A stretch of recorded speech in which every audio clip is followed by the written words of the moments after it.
Kartal'ın. İç kulvardan 1 numaralı Baba Halit'in çabaları var. Yine 2,5 boy önde 3 numaralı Evinyon.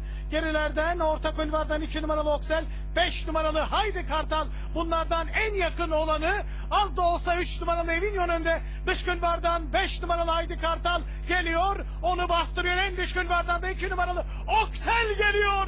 Son hamleyle koşuyu 2 numaralı Oksel kazanıyor.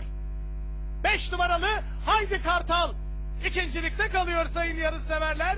Üçüncülük için iyi bir koşu çıkaran 3 numaralı Evinyon ve son hamleyle 10 numaralı Beybey arasındaki üçüncülük dördüncülük kararı varış hakemlerinin görüşüne kalıyor.